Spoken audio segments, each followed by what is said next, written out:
नमस्कार छात्रों, मैं doctor Ashish Shukla, department of geography, BSR government arts college Alwar से मुखातिब हो रहा हूँ BA third year section D के छात्रों के साथ में।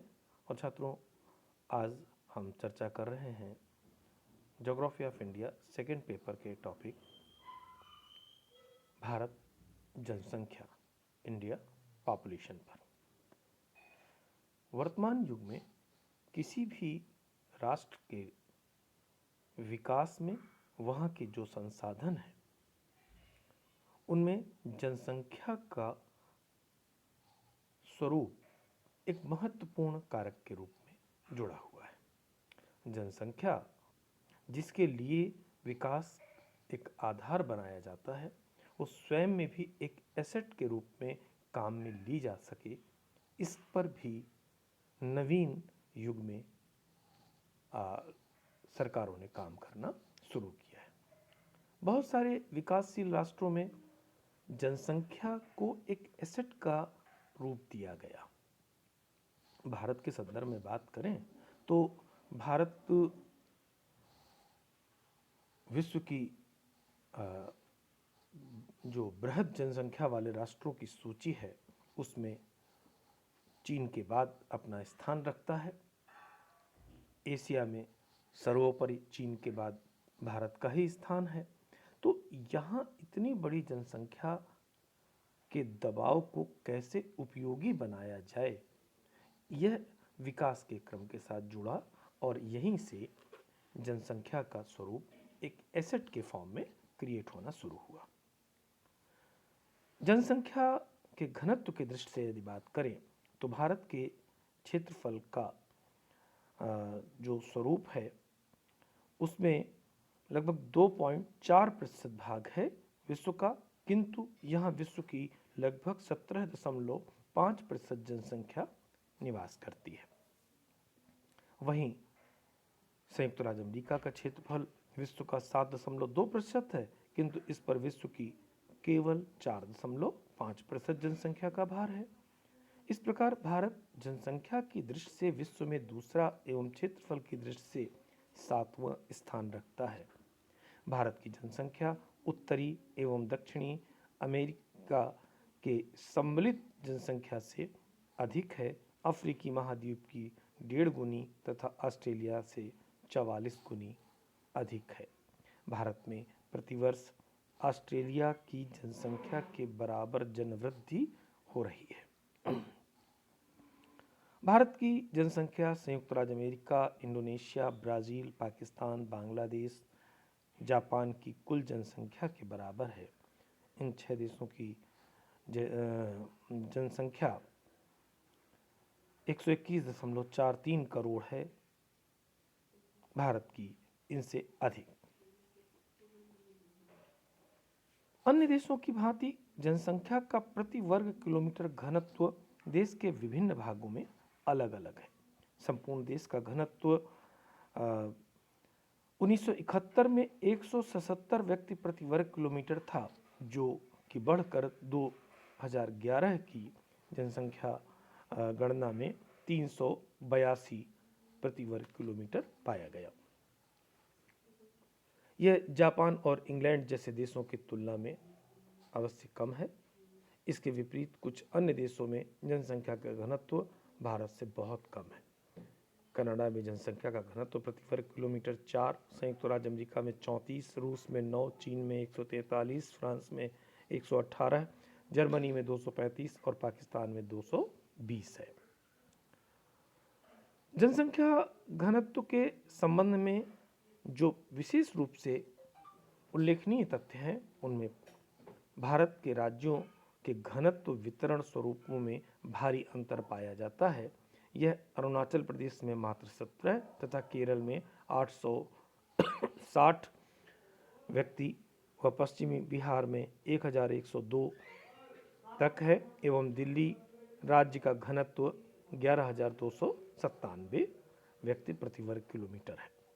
विश्व के अधिकांश अन्य देशों की तुलना में भारत का औसत घनत्व 2001 में 325 एवं 2011 में 382 पर्याप्त ऊंचा नहीं है।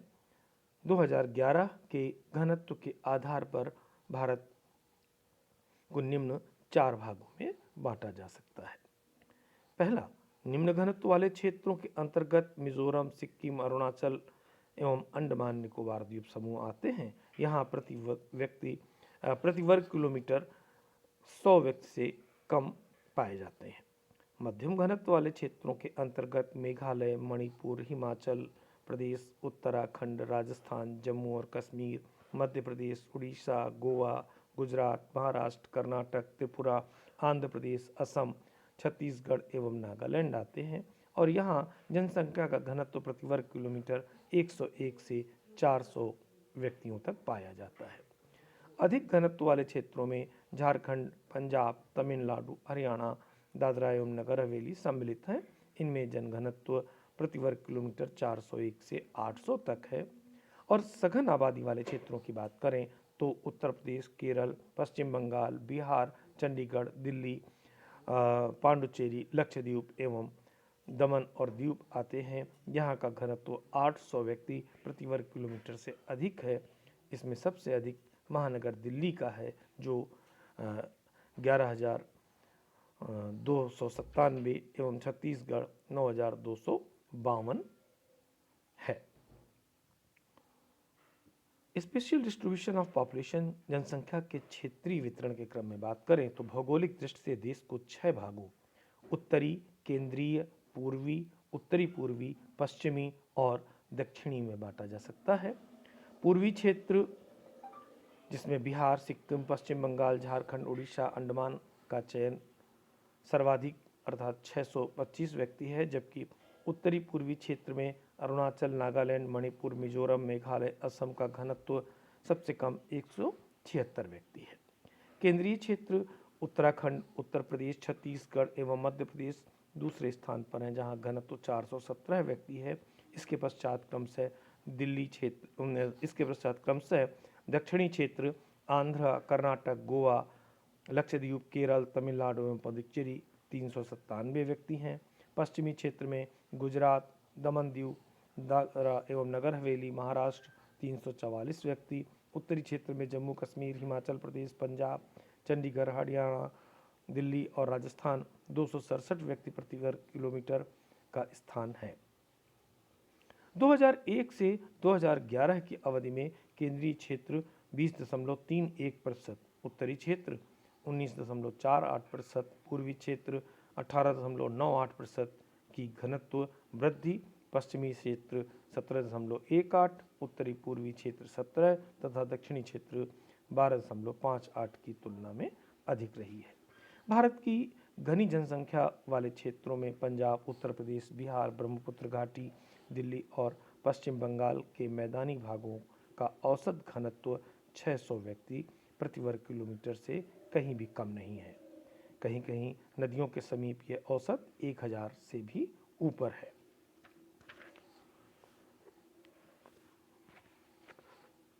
जनसंख्या के वितरण मानचित्र को देखने से एक बात स्पष्ट होती है कि जहां एक ओर राजस्थान की शुष्क पेटी, असम की पहाड़ियां और दक्षिण के पठार के अधिकांश भागों में जनसंख्या का समूहीकरण कम है, वहां दूसरी ओर नदियों की घाटियां, उत्तरी भारत के समतल प्रदेशों, समुद्र तटीय मैदानों अथवा खनिज पदार्थ प्राप्ति के क्षेत्रों और औद्योगिक केंद्रों में आवश्यकता से अधिक जमाव पाया जाता है।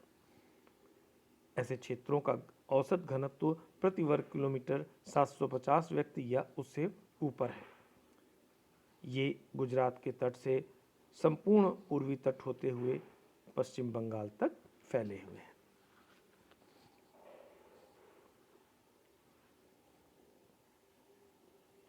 निष्कर्षतः यह कहा जा सकता है कि भारत में उत्तम खेतिहर भूमि और घनी जनसंख्या में घनिष्ठ संबंध पाया जाता है। कई भौगोलिक कारकों का स्पष्ट प्रभाव परिलक्षित होता है। जनसंख्या भारत के उन्हीं भागों में अधिक पाई जाती है जहां उपजाऊ कछारी मैदान है, जहां सिंचाई की सुविधा है अथवा वर्षा अच्छी है। इसके विपरीत न्यूनतम जनसंख्या शुष्क अथवा पहाड़ी भागों में जैसे बीकानेर, जैसलमेर, उत्तरी कछार पहाड़ियों में, अरुणाचल में कम पाई जाएगी। इसके दूसरी ओर पंजाब, उत्तर प्रदेश, उत्तराखंड, बिहार, झारखंड में जनसंख्या 1000 से ऊपर पाई जाती है। तो ये स्वरूप परिस्थिति जन्य भी परिलक्षित होता है, जहाँ पर जनसमूह के बसने की स्थिति सहज है, वहाँ जनघनत्व तो अधिक पाया जा रहा है। दक्षिण में केरल बहुत ही घना बसा हुआ राज्य है। जनसंख्या औसत समस्त राज्य के लिए 819 व्यक्ति प्रति वर्ग किलोमीटर है, किंतु कई भागों में यह औसत 1500 से भी अधिक पाया जाता है। यहाँ जनसंख्या के घनी होने का मुख्य कारण तटीय उपजाऊ मैदान, ऊंचे तापमान, अच्छी वर्षा एवं उपजाऊ तटीय मैदान का होना है। कई भागों में खनिज और उद्योगों के निरंतर विकास के कारण भी जनसंख्या का जमाव अधिक हुआ है। जैसे दामोदर घाटी, पूर्वी मध्य प्रदेश, छोटा नागपुर के पठार का दक्षिणी क्षेत्र उल्लेखनीय है। पश्चिम की ओर थार के निकट सिंचाई योजनाओं के क्रियान्वयन के पश्चात जनघनत्व में वृद्धि हो रही है। सबसे अधिक बड़ा जमाव कोलकाता में हुगली के किनारे हुआ है। दिल्ली राजधानी क्षेत्र में भी भारी जमाव है जनसंख्या का। घनत्व के आंकड़ों से स्पष्ट होता है कि उत्तरी भारत के मैदानी भागों व केरल राज्य में जनसंख्या का वितरण अधिक है। जनसंख्या के घनत्व एवं वितरण की दृष्टि से जो उल्लेखनीय बातें आती हैं, उनमें उत्तरी मैदान में घनत्व अधिक होने का कारण यह मैदान सतलज, गंगा, यमुना और अन्य नदियों द्वारा लाई गई उपजाऊ मिट्टी से बना है।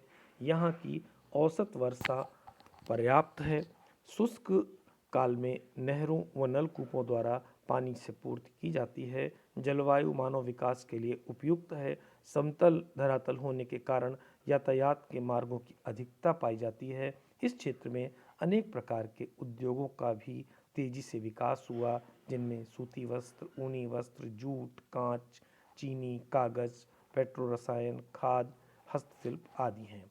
व्यापार के लिए पर्याप्त सुविधाएं और यहाँ की जलवायु वर्ष भर खाद्यान्न उत्पादन के अनुकूल पाई जाती है।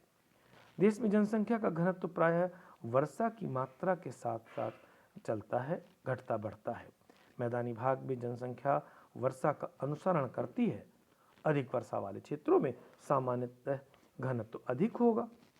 पूर्व से पश्चिम की ओर बढ़ने पर वर्षा की कमी के साथ साथ घनत्व भी कम होता जाता है, किंतु सिंचित क्षेत्र में जल की सुविधा जहां प्राप्त है, वहां पर कुछ अपवाद भी पाए जाते हैं। दक्षिण के पठार का घनत्व कम है, क्योंकि यहाँ का धरातल बड़ा उबड़ खाबड़, जिसके कारण कृषि करना असुविधाजनक है। यातायात कम विकसित, अधिकांश भागों में वर्षा आवश्यकता से भी कम, केवल डेल्टाई प्रदेशों में ही सिंचाई की सुविधा का विकास हुआ। भारत के पूर्वी और पश्चिमी तट घने बसे हुए हैं, क्योंकि तटीय भाग पठारों से निकलने वाली नदियों द्वारा लाई गई बारीक कांप मिट्टी से बने हैं। इन भागों में पर्याप्त से अधिक वर्षा भी मिल जाती है और जलवायु भी स्वास्थ्यप्रद है। भारत के कम घनत्व वाले प्रदेशों की बात की जाए तो इसमें पहाड़ी क्षेत्र, कम वर्षा वाले क्षेत्र, मरु क्षेत्र एवं पठारी क्षेत्र सम्मिलित किए जाते हैं। भारत के अत्यधिक घनत्व वाले भागों के अंतर्गत 3 प्रमुख राज्य हैं, दिल्ली, बिहार और पश्चिम बंगाल सम्मिलित किए गए हैं। जनसंख्या के विषम वितरण के दुष्प्रभावों में भारत के कई भागों में सभी महानगरों में जनघनत्व बहुत ऊंचा है, अतः वहाँ संसाधनों पर दबाव बढ़ने से उनका दुरुपयोग होने लगता है। अतः पर्यावरणीय अवक्रमण एवं प्रदूषण घातक स्तर तक व्याप्त है। दूसरी ओर जहाँ जनघनत्व कम है, वहाँ मानव शक्ति के अभाव में संसाधनों का उपयोग पूरा नहीं हो पाता। भूमि पर जनसंख्या का भार किस प्रकार है, इसका सही आभास जनघनत्व के स्वरूपों से ही लगाया जाता है।